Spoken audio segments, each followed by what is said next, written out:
Hi guys, welcome to Read with Miss Kinsler. We have finished Clementine, so now we are going to start a new book today for as long as it takes us to finish. Probably will last us more than 1 week.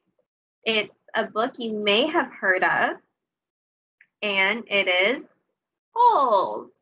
So it's by the same author who makes the Wayside Story series. So you may have heard of him. His name is Louis Sachar. I'm not sure how to say his name properly, actually, but it's by him.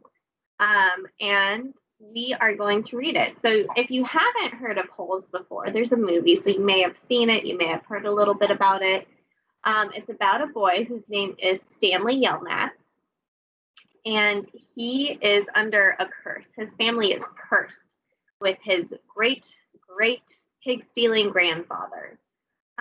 And so his life is just kind of unfair. And so this is the story of Stanley Yelnats's life. And let's begin.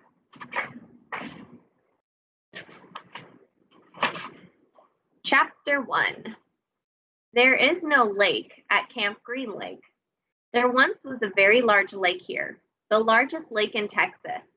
That was over 100 years ago. Now it is just a dry, flat wasteland. There used to be a town of Green Lake as well. The town shriveled and dried up along with the lake and the people who lived there. During the summer, the daytime temperature hovers around 95 degrees in the shade, if you can find any shade. There's not much shade in a big dry lake. The only trees are 2 old oaks on the eastern edge of the lake. A hammock is stretched between the 2 trees, and a log cabin stands behind that. The campers are forbidden to lie in the hammock. It belongs to the warden. The warden owns the shade. Out on the lake, rattlesnakes and scorpions find shade under rocks and in the holes dug by the campers. Here's a good rule to remember about rattlesnakes and scorpions. If you don't bother them, they won't bother you, usually. Being bitten by a scorpion or even a rattlesnake is not the worst thing that can happen to you. You won't die, usually. Sometimes a camper will try to be bitten by a scorpion or even a small rattlesnake. Then he will get to spend a day or 2 recovering in his tent instead of having to dig a hole out on the lake. But you don't want to be bitten by a yellow-spotted lizard. That's the worst thing that can happen to you. You will die a slow and painful death, always. If you get bitten by a yellow-spotted lizard, you might as well go into the shade of the oak trees and lie in the hammock. There is nothing anyone can do to you anymore. Chapter 2.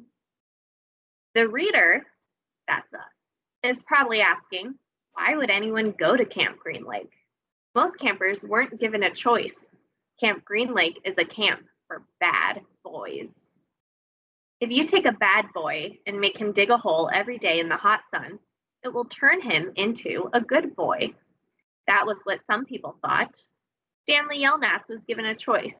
The judge said, you may go to jail, or you may go to Camp Green Lake.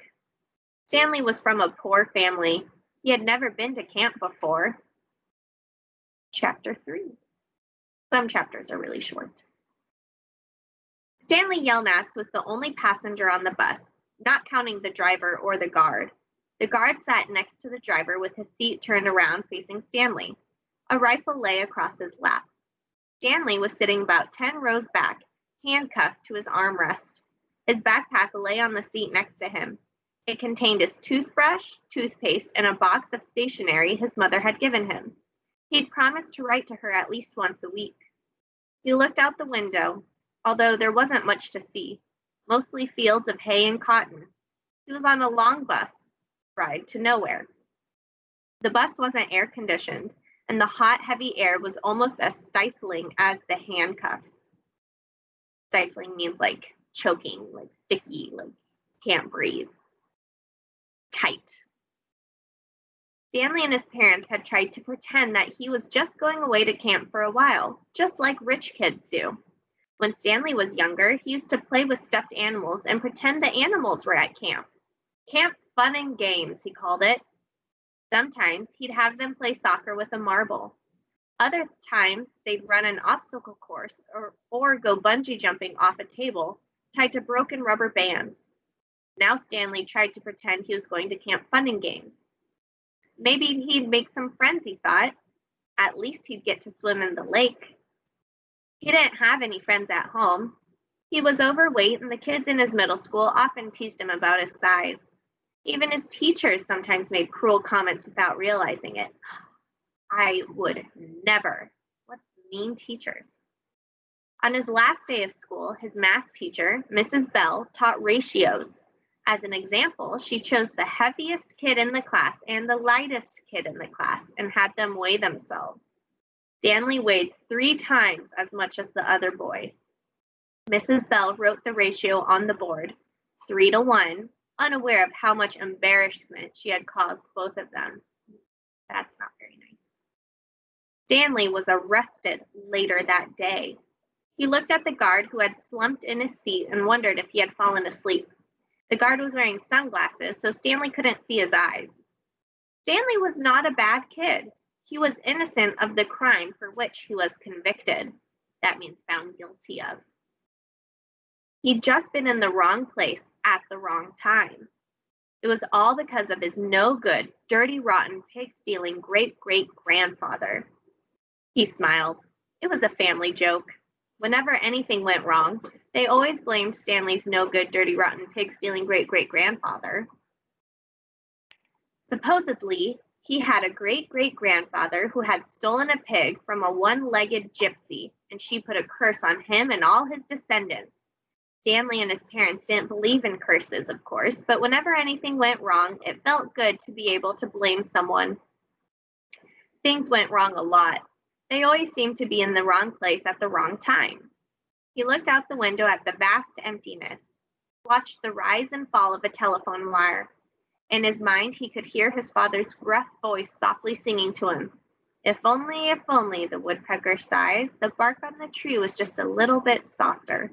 While the wolf waits below, hungry and lonely, he cries to the moon, if only, if only. It was a song his father used to sing to him. The melody was sweet and sad, but Stanley's favorite part was when his father would howl the word, moon. The bus hit a small bump and the guard sat up, instantly alert. Stanley's father was an inventor.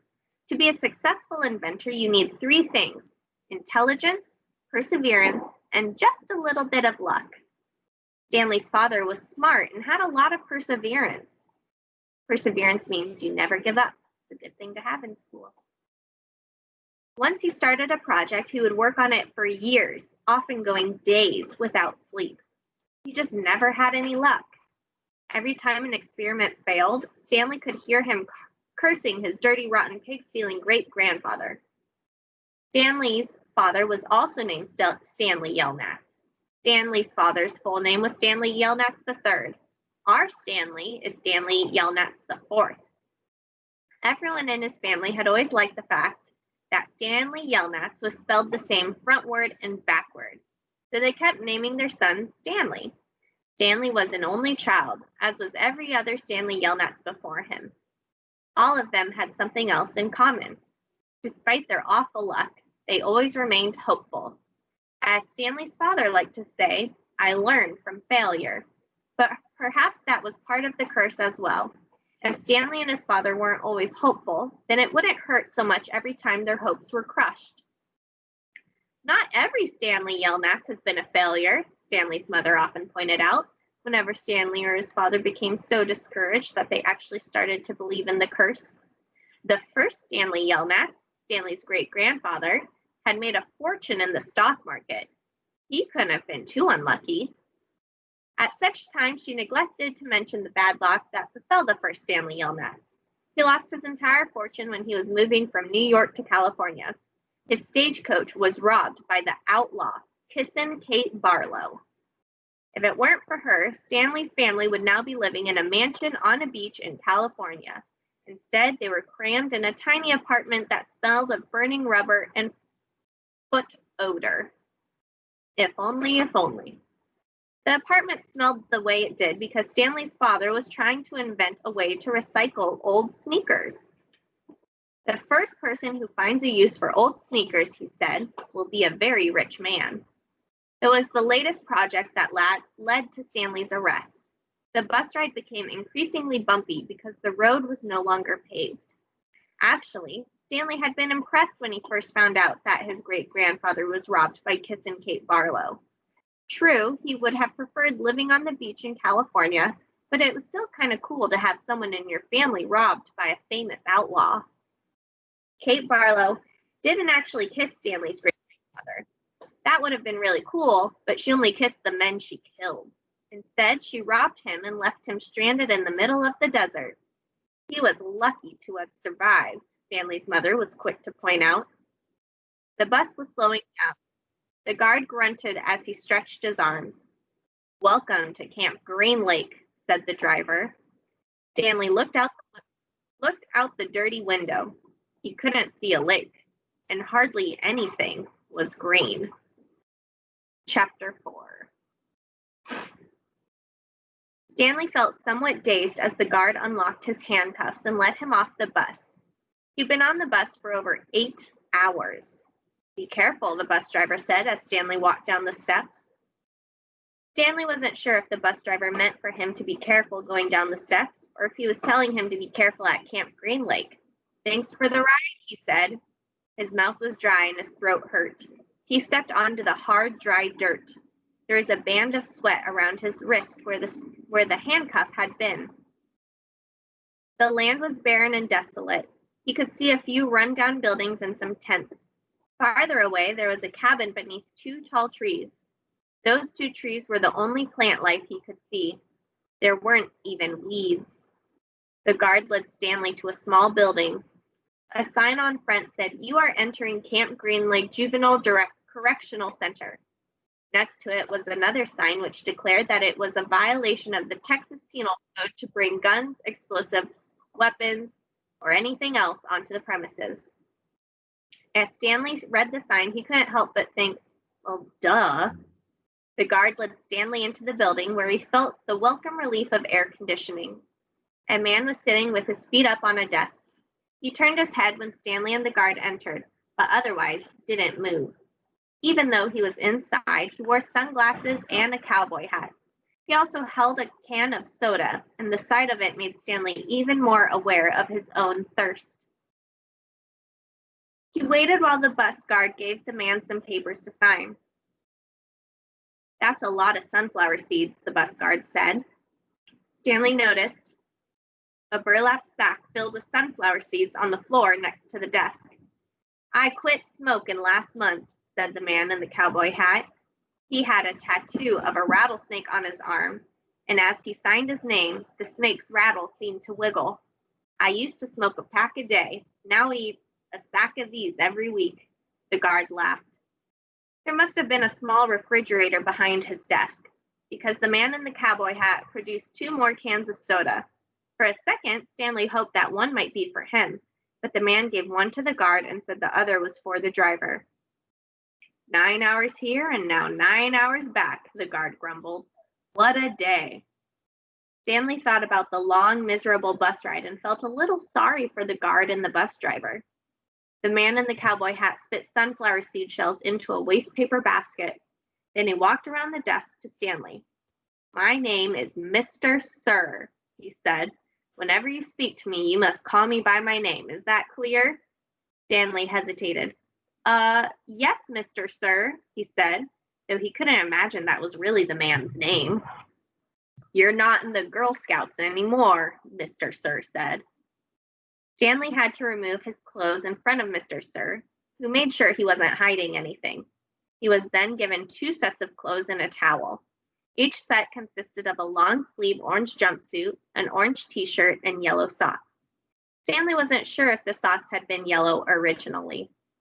He was also given white sneakers, an orange cap, and a canteen made of heavy plastic, which unfortunately was empty. The cap had a piece of cloth sewn on the back of it for neck protection. Stanley got dressed. The clothes smelled like soap. Mr. Sir told him he should wear one set to work in and one set for relaxation. Laundry was done every 3 days. On that day, his work clothes could be washed. Then the other set would become his work clothes, and he would get clean clothes to wear while resting. You are to dig 1 hole each day, including Saturdays and Sundays. Each hole must be 5 feet deep and 5 feet across in every direction. Your shovel is your measuring stick. Breakfast is served at 4:30. Stanley must have looked surprised, because Mr. Sir went on to explain that they started early to avoid the hottest part of the day. No one is going to babysit you, he added. The longer it takes you to dig, the longer you will be out in the sun. If you dig up anything interesting, you are to report it to me or any other counselor. When you finish, the rest of the day is yours. Stanley nodded to show he understood. This isn't a Girl Scout camp, said Mr. Sir. He checked Stanley's backpack and allowed him to keep it. Then he led Stanley outside into the blazing heat. Take a good look around you, Mr. Sir said. What do you see? Stanley looked out across the vast wasteland. The air seemed thick with heat and dirt. Not much, he said, then hastily added, Mr. Sir. Mr. Sir laughed. You see any guard towers? No. How about any electric fence? No, Mr. Sir. There's no fence at all, is there? No, Mr. Sir. You want to run away? Mr. Sir asked him. Stanley looked back at him, unsure of what he meant. If you want to run away, go ahead, start running. I'm not going to stop you. Stanley didn't know what kind of game Mr. Sir was playing. I see you're looking at my gun. Don't worry, I'm not going to shoot you. He tapped his holster. This is for yellow-spotted lizards. I wouldn't waste a bullet on you. I'm not going to run away, Stanley said. Good thinking, said Mr. Sir. Nobody runs away from here. We don't need a fence. Know why? Because we've got the only water for 100 miles. You want to run away? You'll be buzzard food in 3 days. Stanley could see some kids dressed in orange and carrying shovels dragging themselves toward the tents. You thirsty? Asked Mr. Sir. Yes, Mr. Sir, Stanley said gratefully. Well, you better get used to it. You're going to be thirsty for the next 18 months. All right, I'm going to go ahead and stop there, and another LET will read to you tomorrow, but I will see you again later this week. All right, I hope you like holes so far, and I am excited to continue reading this with you. Have a great day.